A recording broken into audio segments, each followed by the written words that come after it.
வெற்றி நிச்சயம், வெற்றி நிச்சயம், வெற்றி நிச்சயம். ದಳಪತಿ ವಿಜಯ್ ಸಿಎಂ ಆಗೋದು ಪಕ್ಕಾ, ಆದರೆ ಅಷ್ಟು ಸುಲಭವಲ್ಲ. ವಿಕ್ಟರಿ ವಿಸಿಲ್ ಹೊಡೆದರೂ ಟೆನ್ಷನ್ ಇದೆ. ಇದಕ್ಕೆ ಕಾರಣ ತಮಿಳುನಾಡು ಚುನಾವಣೆಯಲ್ಲಿ ಟಿವಿಕೆ ಪಕ್ಷ ಪೂರ್ತಿ ಬಹುಮತ ಪಡೆದಿಲ್ಲ. 108 ಸ್ಥಾನದಲ್ಲಿ ಗೆದ್ದಿರೋ ಟಿವಿಕೆ ಪಕ್ಷಕ್ಕೆ 10 ಸ್ಥಾನಗಳ ಅಗತ್ಯವಿದೆ. ತಮಿಳುನಾಡಿನಲ್ಲಿ ಇನ್ನೂ 12 ದಿನ ನಿರ್ಣಾಯಕವಾಗಿದೆ. ಏನಿದು 12 ದಿನಗಳ ಗೇಮ್ ಚೇಂಜರ್ ಅನ್ನೋದನ್ನ ಈ ವಿಡಿಯೋದಲ್ಲಿ ಹೇಳ್ತೇವೆ. பூர்த்தி வீடியோ நோடி. ஸ்டாலின் சார், இந்த தேர்தலுக்கு அப்புறம் நீங்க தோத்ததுக்கு அப்புறம் எப்படிலாம் ஃபீல் பண்ண போறீங்கன்னு கொஞ்சம் சொல்லவா? ஏன்டா இந்த விஜய பாடா படுத்தணும்,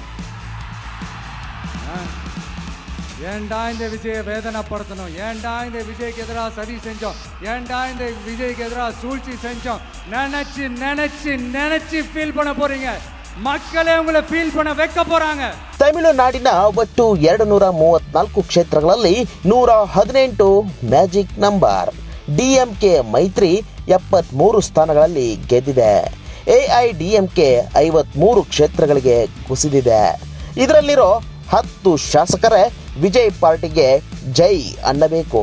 ಅಂದ್ರೆ ಟಿವಿಕೆ ವಿರೋಧಿ ಗುಂಪಿನಲ್ಲಿ 126 ಶಾಸಕರಿದ್ದಾರೆ. 126 ಮಂದಿಯಲ್ಲಿ 10 ಶಾಸಕರು ವಿಜಯ್ ಬೆನ್ನಿಗೆ ನಿಲ್ಲಬೇಕು. ಅತಿ ಹೆಚ್ಚು ಸ್ಥಾನ ಗೆದ್ದಿರುವ ಟಿವಿಕೆ ಪಾರ್ಟಿ ಈಗಾಗಲೇ ಹೊಸ ಸರ್ಕಾರ ರಚನೆಯ ಅಖಾಡಕ್ಕೆ ಧುಮುಕಿದೆ.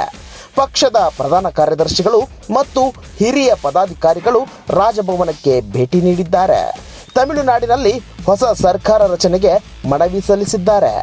ಇನ್ನು 2 ವಾರಗಳಲ್ಲಿ ಬಹುಮತ ಸಾಬೀತುಪಡಿಸುವುದಾಗಿ ಹೇಳಿದ್ದಾರೆ. ಸಿಎಂ ಅಭ್ಯರ್ಥಿ ವಿಜಯ್ ಅವರು ರಾಜ್ಯಪಾಲರನ್ನ ಭೇಟಿಯಾಗಲು ಸಮಯ ಕೇಳಿದ್ದಾರೆ. ಇದರಿಂದ ಮುಂದಿನ 12 ದಿನಗಳು ತಮಿಳುನಾಡು ರಾಜಕೀಯಕ್ಕೆ ನಿರ್ಣಾಯಕವಾಗಲಿದೆ. ತಮಿಳುನಾಡಿನಲ್ಲಿ ಫಲಿತಾಂಶದ ನಂತರ ಮೈತ್ರಿ ರಾಜಕೀಯದ ಚರ್ಚೆಗಳು ಜೋರಾಗಿವೆ.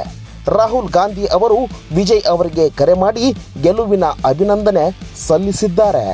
ಇದು ಕಾಂಗ್ರೆಸ್ ಮತ್ತು ಟಿವಿಕೆ ನಡುವಿನ ಮೈತ್ರಿಗೆ ಮುನ್ನುಡಿ ಬರೆದಿದೆ ಎನ್ನಲಾಗುತ್ತಿದೆ. ಕಾಂಗ್ರೆಸ್ ಈ ಬಾರಿಯ ಚುನಾವಣೆಯಲ್ಲಿ 5 ಸ್ಥಾನಗಳನ್ನ ಗೆದ್ದಿದೆ. ಪಾಟಾಲಿ ಮಕ್ಕಲ್ ಕಚ್ಚಿ 4 ಸ್ಥಾನಗಳನ್ನ ಗೆದ್ದಿದೆ. ಇವರ ಬೆಂಬಲವು ಈಗ ವಿಜಯ್ ಸಿಎಂ ಆಗಲು ಬಹಳ ಮುಖ್ಯವಾಗಿದೆ. ವಿಜಯ್ ವಿಕ್ಟರಿ ಬಗ್ಗೆ ನಿಮ್ಮ ಅಭಿಪ್ರಾಯವನ್ನ ಕಮೆಂಟ್ ಮಾಡಿ ತಿಳಿಸಿ. ತಮಿಳುನಾಡು ರಾಜಕೀಯದ ಕ್ಷಣ ಕ್ಷಣದ ಸುದ್ದಿಗಾಗಿ ಸಂಯುಕ್ತ ಕರ್ನಾಟಕ ಯೂಟ್ಯೂಬ್ ಚಾನಲ್ ನೋಡ್ತಾ ಇರಿ.